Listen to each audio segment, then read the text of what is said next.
Managing Remote Teams, presented by me, Tahirah Banks, of Thoughtful Digital Agency. Let's be honest, guys.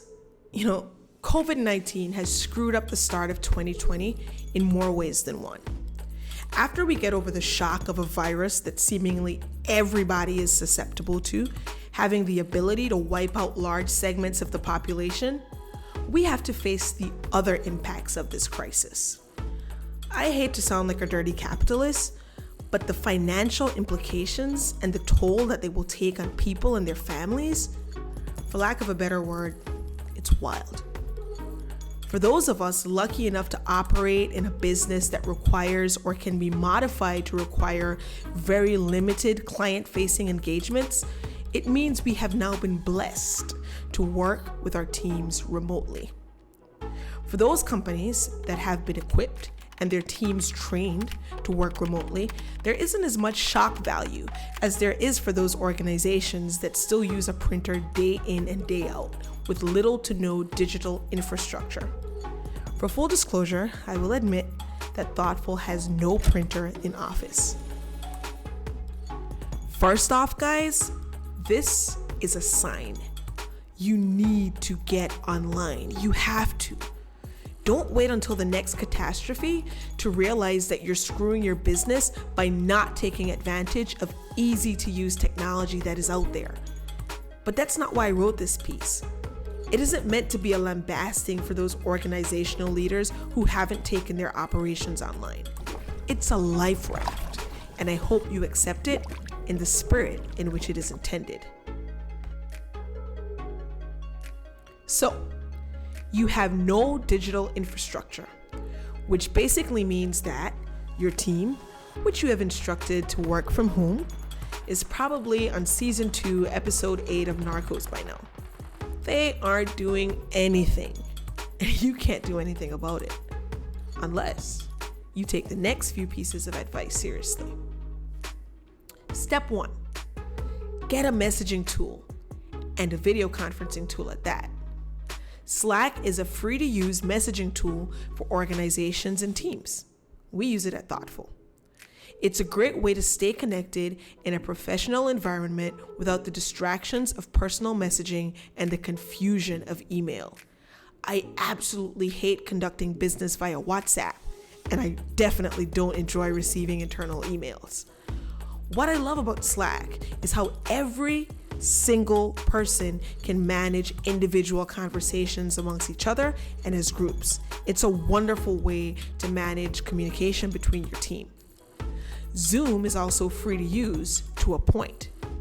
2-person calls have unlimited minutes. Calls with more than 2 persons are limited to 40 minutes without a paid subscription. Zoom is great for conferencing and screen sharing. After you've invested in these communications tools, establish guidelines and consequences, and please, as a leader, enforce them. Require every team member check into Slack every morning by a certain time. Roll call, if you will. If you miss roll call, you're late for work. Step 2, outline your objectives. Have your team outline their objectives for the month, which should be a version of their goals for the quarter, and then have them break those down by the week and then the day. We use a project management tool called Mondays.com to plan and manage our objectives. Every Monday, you should have the ability to scroll through the project management platform and identify what your team is working on for the week. Every Friday, you need to cross-reference their goals for the week with what they actually did.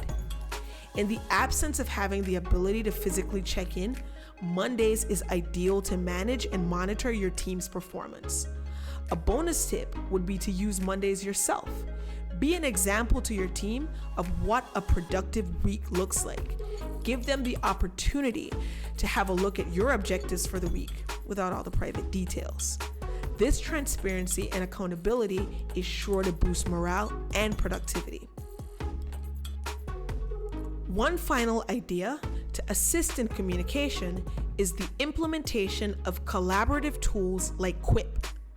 Ditch the Word documents and emails, please. Streamline efficiency with collaborative tools like Quip. It's basically Google Docs, only better. And other tools like Dropbox. You should know about Dropbox by now. Monitor and provide feedback. Manage your team. Check in on their progress. Provide feedback where necessary. And be sure to offer support when it's clear that they are falling short. The technology will not babysit, guys. Your team needs your support, and you could use the aforementioned productivity and communications tools to check in with them, to assist them. You have to monitor their progress. Step 4 is to track the time. In our line of work at Thoughtful, it's important for our teams to track their hours on their respective assignments. It helps us to determine if our fees are reflective of our commitment. Tracking time spent on individual assignments is useful to different organizations for different reasons. Basically, what it means for me, it doesn't necessarily mean for you. But regardless, tracking time is important. We use a program called Clockify.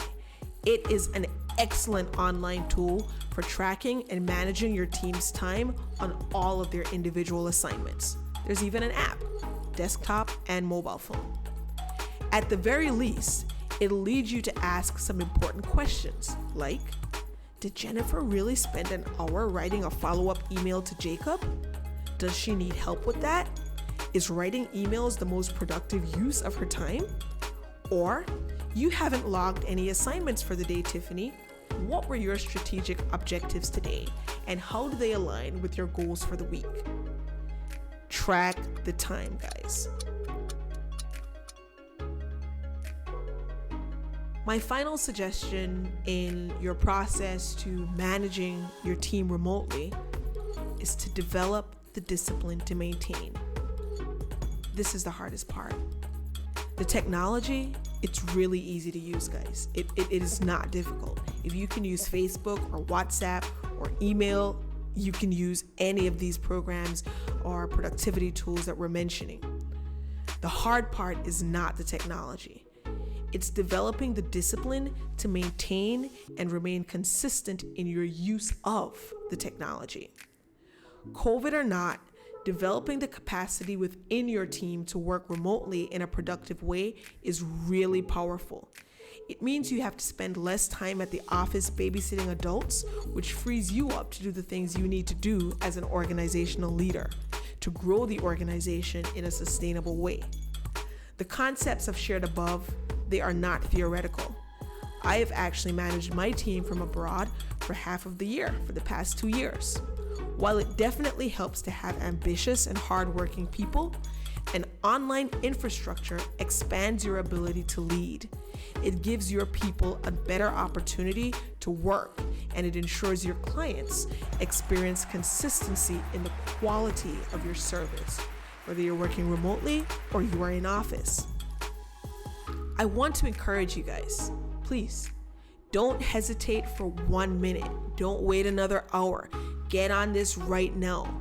Take the first steps to bring your operations online today. I'm so grateful and thankful that you guys took the time to listen to this piece.